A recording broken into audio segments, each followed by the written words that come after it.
चुनाव की दृष्टि से हमने जो रचना बनाई है क्लस्टर, जैसे मध्य प्रदेश के अंदर 7 क्लस्टर हैं, उनमें 4 लोकसभाएं हैं, एक क्लस्टर में, भोपाल में केवल 5 हैं।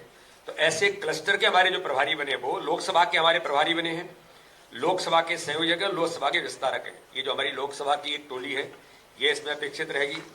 प्रदेश मीडिया के संयोजक, प्रदेश सोशल मीडिया और IT के संयोजक इसमें अपेक्षित हैं। मोर्चों के प्रदेश के अध्यक्ष और महामंत्री, प्रकोष्ठों के प्रदेश के संयोजक, जिला अध्यक्ष और जिला प्रभारी, ये हमारी जिले की टीम है, वो भी इसमें अपेक्षित है। नगर निगमों, नगर पालिकाओं, नगर पंचायतों के अध्यक्ष और उपाध्यक्ष अपेक्षित हैं। जिला पंचायत के अध्यक्ष और उपाध्यक्ष अपेक्षित हैं। कई जिला पंचायत के सम्मानीय अध्यक्ष भारतीय जनता पार्टी, उन्होंने भी कल तक ही सदस्यता ग्रहण की है, तो ऐसे लोगों को भी अपेक्षित, हमने उन सबको भी, सम्मानित अध्यक्षों को भी अपेक्षित किया है। राज्य स्तरीय बोर्ड और निगमों के अध्यक्ष और उपाध्यक्ष, अब इसमें आपका प्रश्न आएगा कि सभी निगम मंडल बोर्ड के अध्यक्ष और उपाध्यक्षों को अभी भंग किया है। भंग जरूर किया है, लेकिन क्योंकि पहले से इस सूची के अंदर, क्योंकि उस कैटेगरी के, उस स्टेटस के कार्यकर्ता हैं, तो इसलिए अभी अधिवेशन में वो रहेंगे, अधिवेशन में अपेक्षित है और वो अधिवेशन में उपस्थित भी रहेंगे। बाद में नियुक्तियों का जो विषय है वो बाद में इसको लेकर के होगा। राष्ट्रीय अधिवेशन में सम्मिलित होने वाले पदाधिकारियों की कुल अपेक्षित संख्या 1226 है।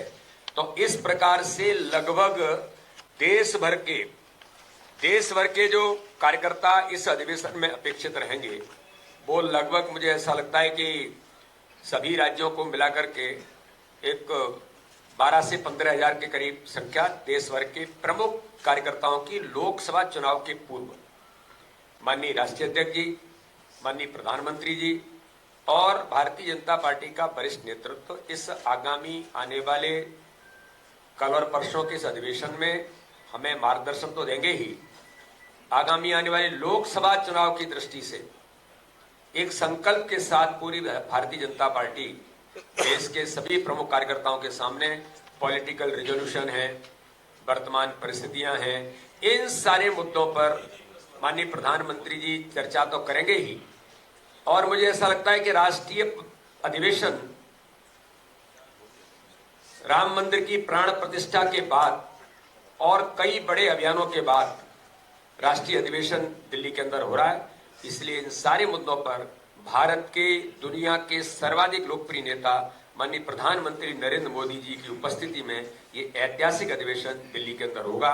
तो इस प्रकार से आज मुख्य तौर पर केवल प्रेस में इसी बात की जानकारी के लिए आप सभी पत्रकार मित्रों को आज आमंत्रण विशेष तौर पर था।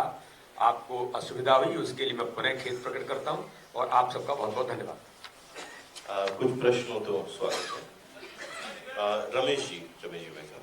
सर, सबसे प्रमुख कोर एजेंडा क्या है अधिवेशन का? Core agenda, top priority Bharatiya Janata party का संगठनात्मक तंत्र, क्योंकि ये राष्ट्रीय अधिवेशन है।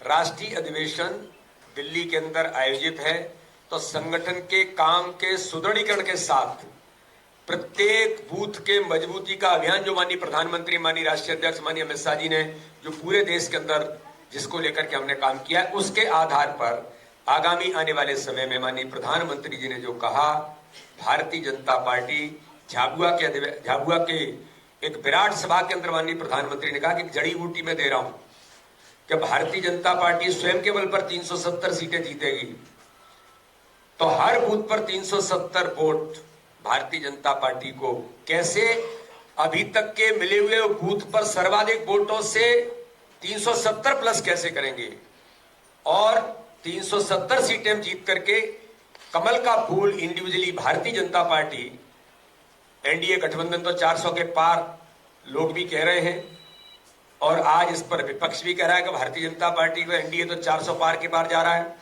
तो इसलिए माननीय प्रधानमंत्री जी का संकल्प है कि हर बूथ पर 370 वोट बढ़ाना, जो हमने 10% कहा था, माननीय प्रधानमंत्री जी ने अब उसे 370 वोट का हमारा टारगेट हर बूथ पर है। तो संगठनात्मक सुदृढ़ीकरण और आगामी लोकसभा चुनाव में प्रचंड बहुमत की जीत के साथ भारतीय जनता पार्टी देश के अंदर इस बार के चुनाव में इतिहास बनाए, इस संकल्प के साथ अधिवेशन होगा। राजीव सोनी जी। सर, अभी चुनाव भी नजदीक आ गया तो क्या प्रत्याशी होगा कब तक है? 370 फरवरी सब इसके बारे में भी मुझे ऐसा लगता है कि जल्दी ही हमारा केंद्रीय नेतृत्व, पार्लियामेंट बोर्ड, माननीय प्रधानमंत्री जी के नेतृत्व में जब उनको ये लगेगा कि प्रत्याशी चयन की प्रक्रिया तो सतत चलती रहती है, लेकिन केंद्रीय नेतृत्व को जब लगेगा कि अब हमें प्रत्याशी घोषित करना है, तो मुझे लगता है कि उस पर केंद्रीय नेतृत्व ही निर्णय करेगा। उमेश जी। बात को आगे बढ़ाते हुए जानना चाहूंगा, क्या अयोध्या और काशी के बाद मथुरा भी रहने वाला है? अब इसके बारे में तो मैं ऐसा मानता हूं कि ये सब समाज, भारतीय जनता पार्टी कोई भी काम करती है तो समाज की आकांक्षाएं और अपेक्षाएं क्या हैं, तो इसके बारे में मैं ये कहूं कि राष्ट्रीय अधिवेशन में ऐसा कुछ होगा तो ये तो मैं नहीं कह सकता, लेकिन समाज की आकांक्षाओं और अपेक्षाओं के अनुरूप भारतीय जनता पार्टी का नेतृत्व, माननीय प्रधानमंत्री तो लगातार यूएई के अंदर अभी मुझे लगता है कि इतना भव्य मंदिर का लोकार्पण करके माननीय प्रधानमंत्री जी आ रहे हैं, और भी कई देशों के अंदर माननीय प्रधानमंत्री जी ने भी इस दिशा में भारत के आध्यात्म को शक्ति और ताकत देने का काम किया है।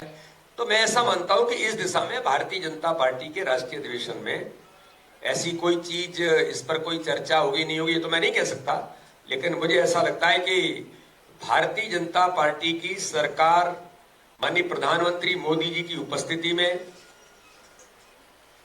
राम मंदिर का भव्य प्राण प्रतिष्ठा जो हुई है, इसका जश्न जरूर मुझे लगता है कि मनेगा, और इस पर पूरे राष्ट्रीय अधिवेशन भारतीय जनता पार्टी का, माननीय प्रधानमंत्री जी का, हमारे नेतृत्व का धन्यवाद जरूर करेगा। सुचंदा जी। भैया, आपने ये बताया कि not only present MPs, farmer MPs भी इनवाइटेड हैं, और जो बोर्ड्स एंड कॉर्पोरेशंस